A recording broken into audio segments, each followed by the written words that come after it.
की ये पत्रकार वार्ता हाथरस की गुड़िया के साथ, उनके परिवार के साथ, उनके समाज के साथ जो कुछ भी हो रहा है उसके बारे में बातचीत करने के लिए बुलाई गई है। इस पूरे मामले को, इतने बड़े मामले को जिस तरह से योगी जी आरोपियों को बचाने में जुटे हुए हैं, जिस तरह से इस पूरे मामले को डाइल्यूट किया जा रहा है, मैं एक खबर आपको दिखाना चाहता हूं आज जो प्रकाशित हुई है।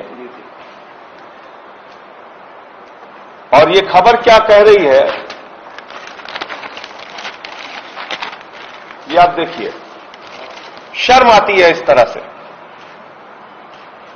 शर्म आती है कि इस तरह का युवती की मां और उसके भाई को ही हाथरस की गुड़िया में के मामले में हत्यारा बताने की कोशिश की जा रही है। यानी जिसका परिवार न्याय के लिए तड़प रहा है, जिसका परिवार न्याय की गुहार लगा रहा है, जिसके पक्ष में पूरा देश खड़ा हुआ है, उसके बारे में कहा जा रहा है कि उस गुड़िया की मां ने और भाई ने ही हत्या की है। और इस घटना से और पिछले जो 2-4 दिनों से चल रहा है, इससे मन बहुत आहत है। मैं योगी जी से पूछना चाहता हूं, आपको दलित समाज से इतनी नफरत क्यों है? क्यों आप उनको इतना अपमानित कर रहे हैं? उनका दोष क्या है? उनका अपराध क्या है? वाल्मीकि समाज हो, जाटव समाज हो, सोनकर समाज हो, आज वो पूरे देश में आक्रोशित है, गुस्से में है, अपने आप को अपमानित महसूस कर रहा है कि इतनी बड़ी घटना के बाद भी योगी जी आप उनको न्याय नहीं दे रहे हैं। उनके पक्ष में पूरे देश में लोग सड़कों पर उतरे, मीडिया में भी इसको लेकर आवाज उठी, और आप उल्टा उसी परिवार को फंसाने पे लग गए। शर्म आती है योगी जी, शर्म आती है कि जो गुड़िया चीख चीख कर दरिंदों का नाम बताकर इस दुनिया से गई, आज उसका चरित्र हनन किया जा रहा है, चरित्र हनन। शर्म आती है। मैं 2 बातें सिर्फ कहना चाहता हूं, 2 बातों से आपको पूरी बात समझ में आ जाएगी। नंबर 1, कोई भी हत्या के मामले की जांच, बलात्कार के मामले की जांच मजाक से नहीं चलती है, मनगढ़ंत कहानियों से नहीं चलती है, योगी जी आपके तोड़ने मरोड़ने से नहीं चलती है। जांच चलती है तथ्यों के आधार पे, एविडेंस के आधार पे। और जो सबसे बड़ा प्रमाण है, नंबर 1, हाथरस की गुड़िया का डाइंग डिक्लेरेशन, यानी मरने से पूर्व दिया गया उसका बयान, जिसमें उसने बताया कि उसके साथ बलात्कार हुआ है। क्या कारण है आपके पास उस बयान को न मानने का, जिस बयान को सुप्रीम कोर्ट भी मानता है? क्या कारण है आप बताइए? यह कारण है कि वो दलित समाज से आने वाली एक गरीब बेटी थी? यह कारण है कि आप आरोपियों को बचाना चाहते हैं? एक गरीब बेटी की और उसकी पुकार और उसके द्वारा दिए गए बयान को आप सुनना नहीं चाहते? योगी जी बताइए क्या कारण है? उसका डाइंग डिक्लेरेशन है, जिसको सुप्रीम कोर्ट भी मानता है, माननीय सर्वोच्च न्यायालय भी कहता है मरने से पूर्व दिया गया बयान सबसे बड़ा एविडेंस माना जाएगा। नंबर 1। और नंबर 2, मैं आप लोगों को अभी ये रिपोर्ट देता हूं, मेडिको लीगल रिपोर्ट दीजिए आप। यह है Aligarh medical college, Jawaharlal Nehru medical college Aligarh के डॉक्टर की 22 सितंबर की रिपोर्ट। इसको कोई अखबार क्यों नहीं छाप रहा है? इसको कोई मीडिया क्यों नहीं दिखा रहा है? इसको कोई टीवी चैनल क्यों नहीं दिखा रहा है जिसमें 22 सितंबर को रेप की पुष्टि हुई है? यह है वो मेडिको लीगल रिपोर्ट, यह है वो मेडिकल रिपोर्ट जिसमें रेप की पुष्टि हुई है।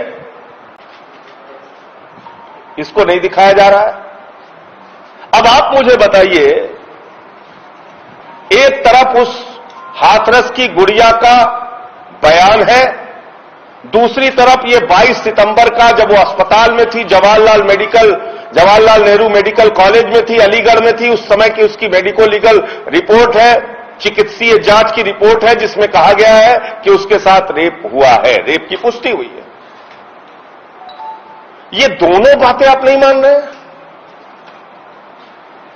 इन दोनों बातों को आप स्वीकार नहीं कर रहे हैं और दुनिया भर की आप बातें कर रहे हैं कि साहब अंतर्राष्ट्रीय साजिश थी और दंगा भड़काना चाहते हैं, नफरत फैलाने, क्या क्या बातें आप कर रहे हैं?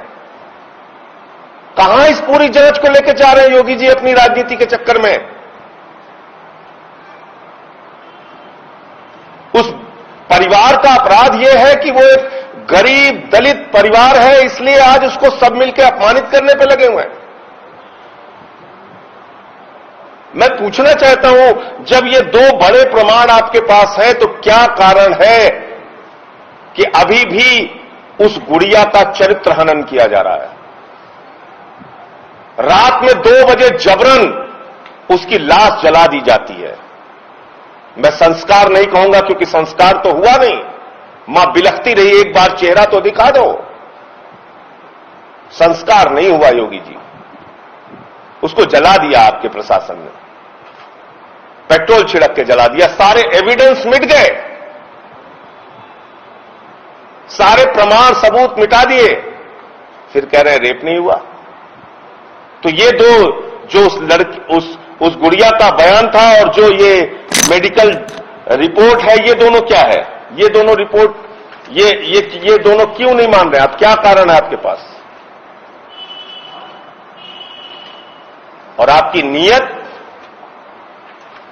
नीयत में खोट बहुत साफ तौर पे समझ में इसलिए आता है कि सुशांत सिंह राजपूत का जब मामला होता है, सीबीआई जांच का आदेश होता है, एक दिन में नोटिफिकेशन हो जाता है, दूसरे दिन में सीबीआई की टीम जांच करने पहुंच जाती है, लेकिन इस गरीब दलित परिवार की गुड़िया को जब न्याय दिलाने की बात आती है तो 7 दिन हो गया सीबीआई जांच के आदेश की बात कहे हुए आपको योगी जी, 7 दिन के बाद भी आज तक नोटिफिकेशन क्यों नहीं निकला?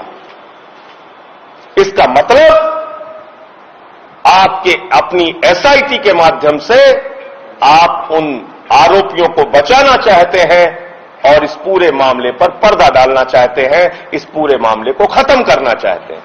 मैं आप लोगों के माध्यम से एक ही बात कहना चाहूंगा, जांच के 2 बड़े एविडेंस जानबूझकर उसको नजरअंदाज करके उस गुड़िया का चरित्र हनन किया जा रहा है। उस परिवार को न्याय नहीं मिलेगा, इनसे निष्पक्ष न्याय की उम्मीद करना बेकार है। और अभी तक सीबीआई जांच का आदेश, उसका नोटिफिकेशन ना करना, यह साबित करता है कि सरकार इस मामले पर पर्दा डालना चाहती है, नहीं चाहती कि सीबीआई जांच होके बहुत सारा तथ्य और सच सामने आ सके। और हम लोग इसलिए बार बार कह रहे हैं कि सुप्रीम कोर्ट के जज की मॉनिटरिंग में सीबीआई जांच होनी चाहिए और इस राज्य से बाहर इसकी सुनवाई होनी चाहिए, तभी इसमें न्याय मिल पाएगा। मुझे इतनी बात कहनी थी। आप लोगों का कोई प्रश्न हो तो पूछ सकते हैं। आप दोबारा भी हाथरस जाएंगे? देखिए, ऐसा है कि वहां जिस तरह से प्रशासन मिलके और रोज एक नया बवाल कराने पे लगा हुआ है, जाने में हमें कोई दिक्कत नहीं है, लेकिन कोई भी घटना होगी तो तुरंत इल्जाम विपक्ष के ऊपर लग जाएगा कि यहां जो कुछ भी हो रहा है, जो कुछ भी हल्ला हंगामा बवाल कराएंगे ये लोग जानबूझ के, उसका ब्लेम। इसलिए हम चाहते हैं इसमें जल्द से जल्द इसकी एक निष्पक्ष जांच की कार्रवाई शुरू हो और उसमें दो ही तरीका है। इस राज्य में सुनवाई करना न्याय नहीं मिलेगा, इसलिए इस राज्य के बाहर सुनवाई होनी चाहिए, और दूसरा कि सुप्रीम कोर्ट के जज की मॉनिटरिंग में सीबीआई इंक्वायरी होनी चाहिए। 7 दिन हो गया, अभी तक सीबीआई की इंक्वायरी का नोटिफिकेशन क्यों नहीं हुआ? सबसे बड़ा सवाल तो यह है।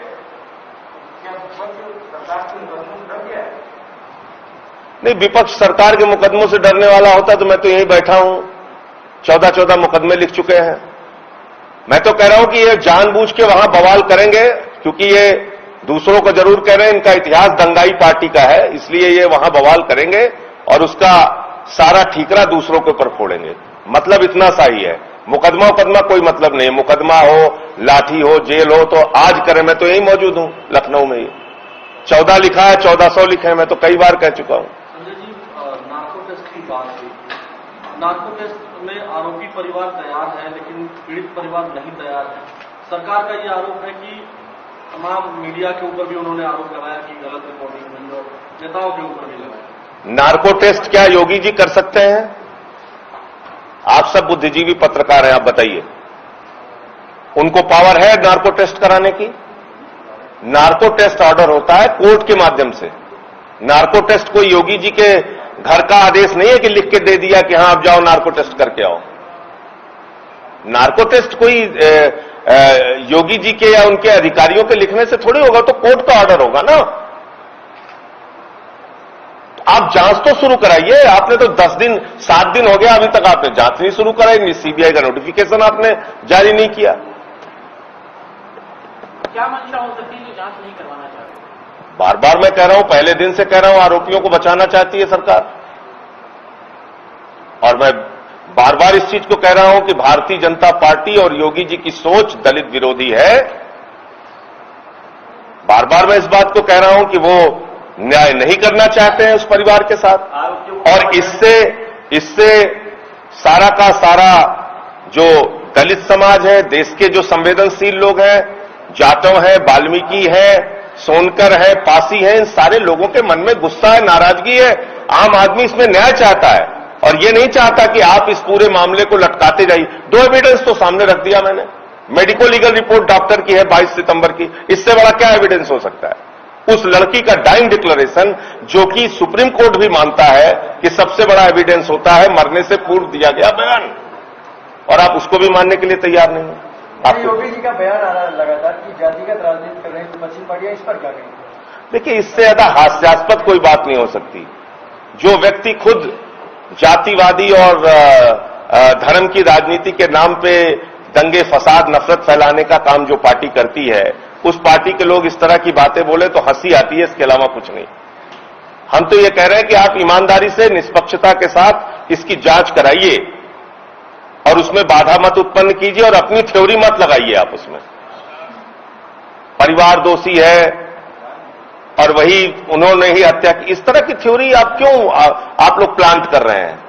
क्यों ये प्रशासन के और योगी जी के इशारे पे क्यों ये सब कुछ किया जा रहा है? मेरा तो सीधा सवाल यह है, भाई मेडिको लीगल की रिपोर्ट है डॉक्टर की 22 सितंबर की, और दूसरा उस बच्ची का डाइंग डिक्लेरेशन है, मरने से पूर्व दिया गया बयान। इन दोनों बयानों को ना मानने के पीछे कारण क्या हो सकता है? कोई मुझे समझा दे। और उससे भी ज्यादा जो चरित्र हनन जो कि जिस तरीके से किया जा रहा है, वो बहुत दुर्भाग्यपूर्ण है।